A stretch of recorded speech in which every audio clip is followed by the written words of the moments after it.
Here's the secret nobody tells you. You were never supposed to feel motivated all the time. Listen to me carefully. That constant fire in your belly, that burning drive you think successful people have every single morning, it doesn't exist.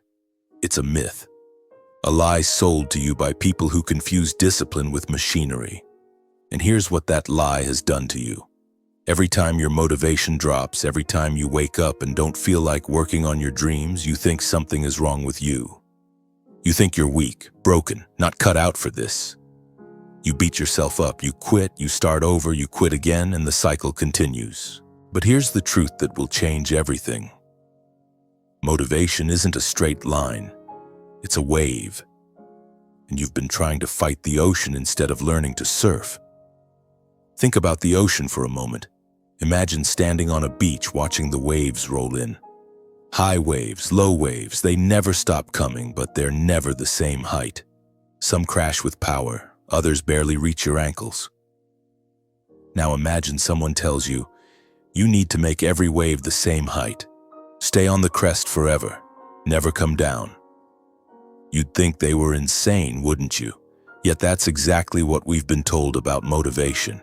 Stay pumped, stay hungry, stay driven, every single day. It's impossible, and worse, it's inhuman. Your brain wasn't designed to operate at peak intensity without rest.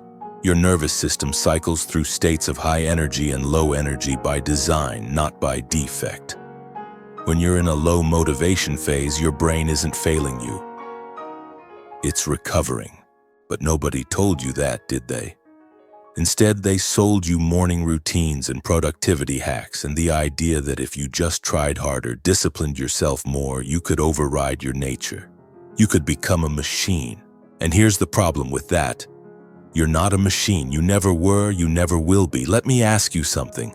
Have you ever noticed how children learn? A child discovers a puzzle. They're obsessed with it for hours, completely absorbed.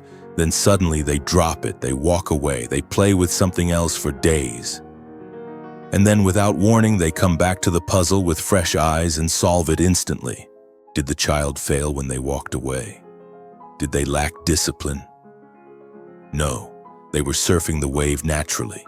Their brain was processing in the background, consolidating, preparing for the next surge. This is how the human mind actually works, in cycles, in rhythms, in waves. But somewhere along the way, you were taught to distrust this rhythm. You were taught that consistency means forcing yourself to show up at the same intensity every day. That's not consistency. That's resistance. And resistance is exhausting. Real consistency isn't about maintaining the same energy level. It's about staying in the game through all the energy levels. It's about showing up on the low days without demanding they feel like high days. Think about it like this. Imagine you're a surfer. When a big wave comes, you ride it with power and exhilaration. When the water is calm, you don't try to create waves, you paddle gently. You position yourself, you observe, you breathe. And here's the beautiful part. The calm moments aren't wasted time. They're preparation.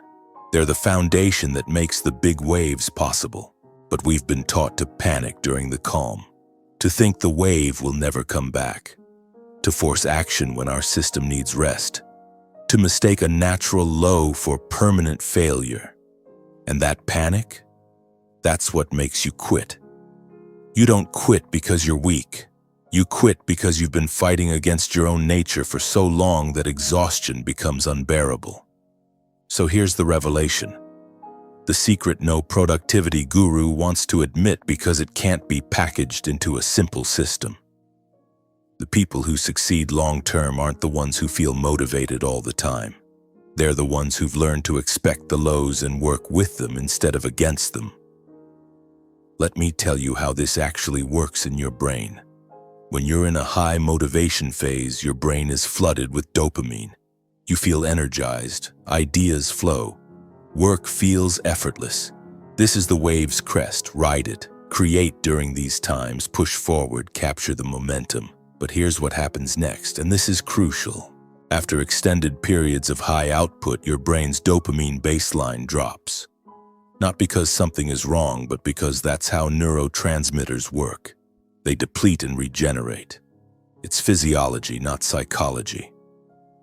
When you hit the low, your brain isn't telling you to quit. It's telling you to shift modes. This is when you switch from creation to maintenance, from sprinting to walking, from generating new ideas to organizing what you already have, from building to reflecting. The work continues. But the nature of the work changes, and guess what? This is exactly how you stay in the game for years instead of months. Think about the people you admire who've built something meaningful over time. Artists, writers, entrepreneurs, scientists. Do you really think they felt motivated every single day for years? No, they felt motivated in waves, but they stayed committed through the entire ocean. Here's the philosophy that changes everything. Stop measuring your worth by your motivation level. Start measuring it by your presence. Did you show up? Yes? Then you won. Even if you only worked for 20 minutes, even if you felt uninspired the entire time, even if you spent most of the session staring at the wall. You stayed in contact with your work. You didn't abandon the relationship, because here's what most people don't understand about long-term achievement. It's not built during the highs, it's built during the lows. Anyone can work when they feel like it. That's easy. That's the wave carrying you. But the person who shows up when they don't feel like it, that person is building something unshakable. They're building trust with themselves. They're proving that their commitment isn't conditional. They're training their nervous system to understand we don't quit when things get hard. We adjust. We adapt. We continue. And something miraculous happens when you do this consistently. The lows become shorter, less intense, because your brain learns that the wave always comes back. You stop panicking during the calm. You stop interpreting low motivation as evidence of failure. You start seeing it for what it is, a natural part of the cycle, a phase, not a verdict. And this shift, this fundamental reframing of what motivation actually is, this is what separates the people who build meaningful lives from the people who burn out trying to maintain an impossible standard. So let me tell you what you do on the low days.